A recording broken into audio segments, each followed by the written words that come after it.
Can you explain to people that may not be familiar with Bradford, like what was your upbringing like and what was that environment like? Where do you want me to start? Just wherever it feels right. Go ahead. Yeah, Bradford's not obviously like Pennsylvania in terms of, like the wealth and the way that it's like, looked after and taken care of. It's impoverished community. There's people below working class there that have, a hard environment that they're growing up in. Everyone's kind of got some issues going on at home or something's happening, even if it's on the street or whatever, wherever you go, there's a lot of confliction, so it was very different to here in that sense for sure. But I'm very grateful for where I grew up because it definitely, like you said, shaped and molded a lot of identity for me.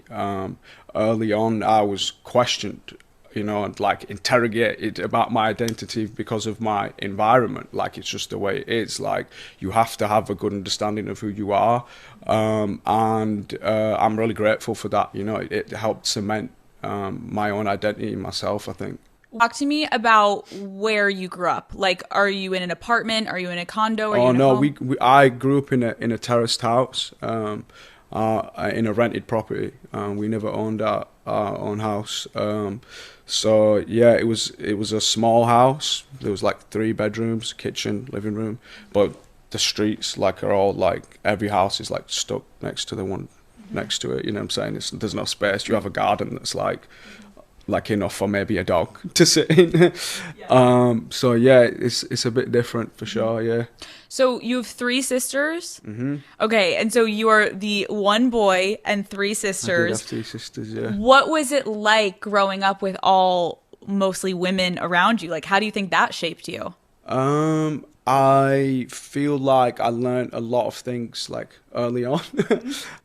My sisters are very opinionated. They're very strong characters, and yeah, I love them. They're great. They were a lot of fun. Yeah, it was always entertaining in our house for sure.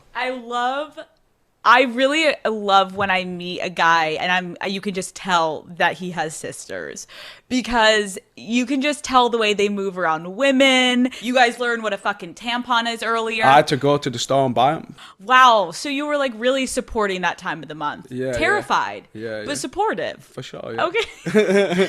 Were you reluctant to go to the store and buy these Definitely things? not. It was just kind of weird, like when the shopkeeper would ask me like why I was buying them, and I'm like, obviously I'm not buying them for myself.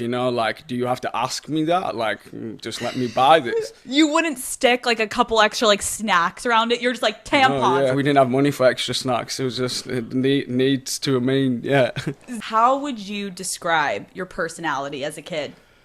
My personality as a kid, I think I was a bit of a cheeky chappy. Yeah, I used to mischievous, used to get into all kinds of just childish stuff, like climbing in places I shouldn't have been and falling out of trees and smashing windows and stupid things. Yeah. Oh. With a football, accidentally, of course. Right. For sure. Yeah. So you were getting in trouble a little Yeah, bit. just like childish stuff, though. Yeah. Nothing too serious. Yeah, But, like climbing trees. Exactly. Yeah, exciting shit.